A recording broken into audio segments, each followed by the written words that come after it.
प्रधानमंत्री नरेंद्र मोदी ने रविवार को नागरिकों से ईंधन बचाने, सार्वजनिक परिवहन का उपयोग करने, वर्क फ्रॉम होम की व्यवस्था को फिर से शुरू करने, गैर जरूरी वस्तुओं की खरीदारी और विदेश यात्राओं से बचने की अपील की। दरअसल पीएम मोदी ने तेलंगाना के सिकंदराबाद में एक जनसभा को संबोधित किया, जिसमें उन्होंने मिडिल ईस्ट में जारी जंग के असर को लेकर कई अहम बातें कही। उन्होंने पश्चिम एशिया में चल रहे युद्ध से उत्पन्न वैश्विक संकट से निपटने के लिए विदेशी मुद्रा को बचाने पर जोर दिया। प्रधानमंत्री नरेंद्र मोदी ने कहा कि वर्तमान स्थिति में देश को विदेशी मुद्रा की बचत पर भी विशेष ध्यान देना चाहिए। पेट्रोल, डीजल पूरी दुनिया में बेहद महंगे हो गए हैं, इसलिए ईंधन बचना और इस तरह पेट्रोल और डीजल खरीदने पर खर्च होने वाली विदेशी मुद्रा को बचाना हमारी जिम्मेदारी है। साथियों, आज जो संकट है उसमें हमें विदेशी मुद्रा बचाने पर भी बहुत जोर देना होगा, क्योंकि दुनिया में पेट्रोल डीजल इतना ज्यादा महंगा हो गया है, पहले से कई गुना ज्यादा कीमतें बढ़ गई है। तो हम सबका दायित्व है कि पेट्रोल डीजल की खरीद पर जो विदेशी मुद्रा खर्च होती है, पेट्रोल डीजल बचाकर हमें वो मुद्रा भी बचानी है।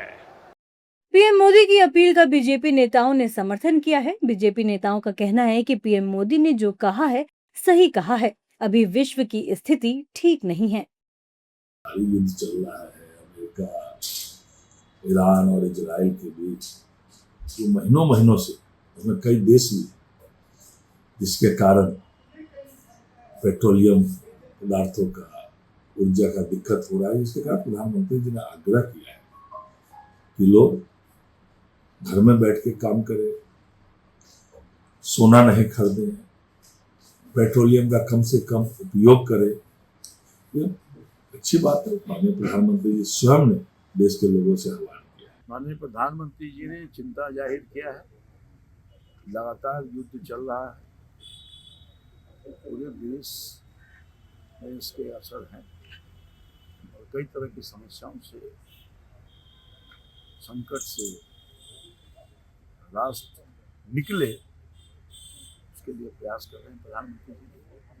कोरोना का भी काल आया था तो संकट का माहौल था, सब लोगों ने इससे अपील किया है और वही अपील आज भी संकट का ही वक्त है। निश्चित है कि जहाँ युद्ध हो रहा है तो युद्ध के दौरान आसपास के देशों में तो प्रॉब्लम होती है, तो उस स्थिति में प्रधानमंत्री जी ने जो अपील किया है सही अपील किया है। देखिए, ये देश जो चल रहा है ग्लोबल वार, खास करके ईरान वाला जो इशू है, और आप जानते हैं कि बहुत बड़ा जो ऑयल का, गैस का मूवमेंट है वो उस मार्ग से होता है। लेकिन सरकार का, भारत सरकार का, प्रधानमंत्री जी खास करके जो रेगुलर मॉनिटरिंग था, जो कोई मेजर क्राइसिस यहाँ नहीं हुआ। आप सब जानते हैं कि आज भी तेल का प्राइस या एलपीजी जो है लोगों को आराम से मिल रहा है। ये सीयर मैनेजमेंट था, लेकिन जितना बड़ा क्राइसिस है, जितने लंबे टाइम से चल रहा है, वो बहुत ही मुश्किल काम था। अब प्रधानमंत्री जी ने अपील किया है तो बिल्कुल सबको मानना चाहिए। बता दें कि ईरान के साथ अमेरिका और इजराइल की जंग के बीच शेयर बाजार से लेकर कच्चे तेल, सोने, चांदी और रुपए तक हर चीज में भारी अस्थिरता देखी जा रही है। अमेरिका, इजराइल और ईरान युद्ध की वजह से भू राजनीतिक तनाव के कारण दुनिया में अस्थिरता बढ़ रही है। ऐसे समय में निवेशक जोखिम उठाने की बजाय पारंपरिक संपत्तियों में निवेश कर रहे हैं। विश्व युद्ध के चलते पीएम मोदी ने देशवासियों से यही अपील की है।